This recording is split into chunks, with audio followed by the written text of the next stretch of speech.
Hello everyone, this is Shankar Pratap Singh and you are watching SPS Astrology। दोस्तों, आज के जो हमारे विचार हैं वो बहुत ही अच्छे हैं और जो हमारी यंग जनरेशन है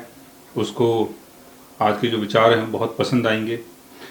और आज के विचार रखे हैं अनिर्बन रॉक्स जी ने, और ये कहते हैं सर स्पोर्ट्स क्रिकेट के ऊपर एक वीडियो करें, the astrological combination to represent a country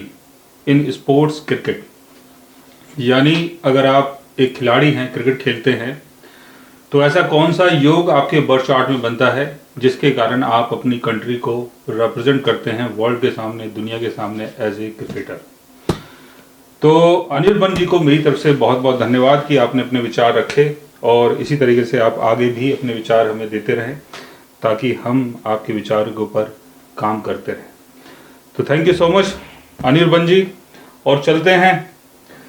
लगन चार्ट, मून चार्ट, चले चार्ट की तरफ और समझने की कोशिश करते हैं कि ऐसा कौन सा योग हमारे बर्थ चार्ट में बनता है जो हमें एक अच्छा क्रिकेटर बनाता है और हम उसके कारण अपनी कंट्री को रिप्रेजेंट करते हैं दुनिया के सामने। अगर हम क्रिकेट की बात कर रहे हैं तो उसके लिए हमें अपने स्किल को और फिफ्थ हाउस को देखना होगा। फिफ्थ हाउस यानी स्पोर्ट्स, थर्ड हाउस यानी आपका स्किल, फर्स्ट हाउस यानी आपका नाम, आपका फेम, फोर्थ हाउस यानी आपकी कंट्री, 10th हाउस यानी आपकी गवर्नमेंट, 11th हाउस यानी गेम, 12th हाउस कि जहां पर हम विदेश में जाते हैं और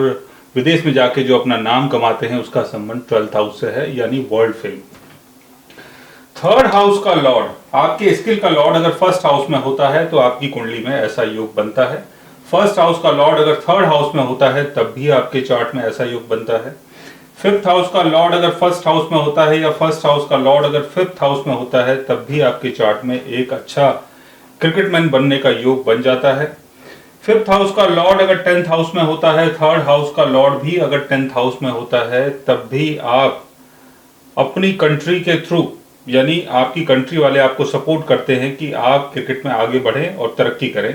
तो उसका योग आपके बर्थ चार्ट में बनता है। बिकॉज 10th हाउस यानी आपकी गवर्नमेंट, फोर्थ हाउस यानी लोकल गवर्नमेंट, 10th हाउस यानी फेडरल गवर्नमेंट। फिफ्थ हाउस का लॉर्ड अगर फोर्थ हाउस में होता है, थर्ड हाउस का लॉर्ड भी अगर फोर्थ हाउस में होता है, तो नेशनल लेवल पर आप खेलना पसंद करते हैं या जो आपकी जो लोकल गवर्नमेंट है वो आपको सपोर्ट करती है इस चीज के लिए। फोर्थ हाउस का लॉर्ड अगर थर्ड हाउस में होता है या फोर्थ हाउस का लॉर्ड अगर फिफ्थ हाउस में होता है तब भी आपके चार्ट में ऐसा योग बन जाता है। फिफ्थ हाउस का लॉर्ड अगर 12th हाउस में होता है, 12th हाउस का लॉर्ड अगर फिफ्थ हाउस में होता है, तब आपके चार्ट में ऐसा योग बनता है कि आपको इंटरनेशनल फेम मिले, यानी दूर दूर तक आपका एक अपना वर्चस्व हो, एक अपना नाम हो, एक अपनी ख्याति हो। और 12th हाउस का लॉर्ड अगर फिफ्थ हाउस में प्लेस्ड है तो अपने फ्रेंडली साइन में होना चाहिए, अच्छी पोजीशन में होना चाहिए, और फिफ्थ हाउस का लॉर्ड भी अगर उसको सपोर्ट कर देता है तब आपके बर्थ चार्ट में ऐसा योग बन जाता है कि आपको इंटरनेशनल फेम मिले। थर्ड हाउस का लॉर्ड भी अगर 12th हाउस में होता है या 12th हाउस का लॉर्ड भी अगर थर्ड हाउस में होता है तब भी आपकी कुंडली में ऐसा योग बन जाता है। थर्ड हाउस का लॉर्ड अगर सेकंड हाउस में है, फिफ्थ हाउस का लॉर्ड भी अगर सेकंड हाउस में है और सेकंड हाउस के लॉर्ड की पोजीशन बहुत अच्छी है, तो स्पोर्ट्स के थ्रू आपको काफी नाम और फेम मिलता है।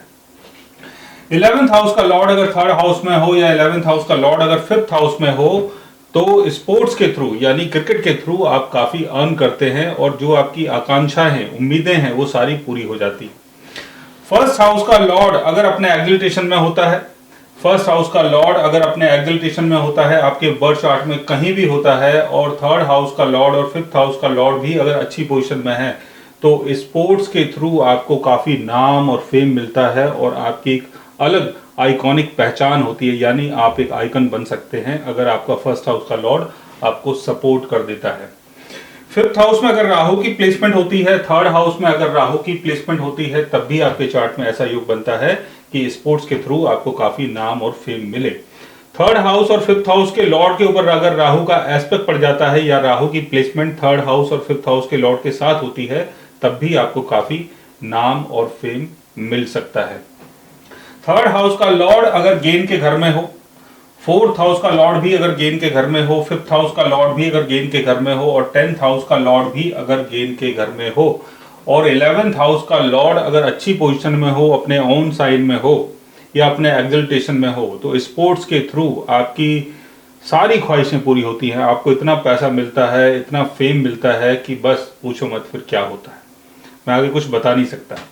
तो ऐसा योग अगर आपके बर्थ चार्ट में बन रहा है कि 3rd house, 5th house, 1st house, 11th house, 12th house, अगर इनके लॉर्ड्स आपस में एक्सचेंज करके बैठते हैं, केंद्र भाव में बैठते हैं, लाभ भाव में बैठते हैं, 2nd हाउस में बैठते हैं, 3rd हाउस, 5th हाउस में होते हैं, तो स्पोर्ट्स में जाने का योग आपके बर्थ चार्ट में बनता है। यानी एज ए क्रिकेटर आप आगे चल के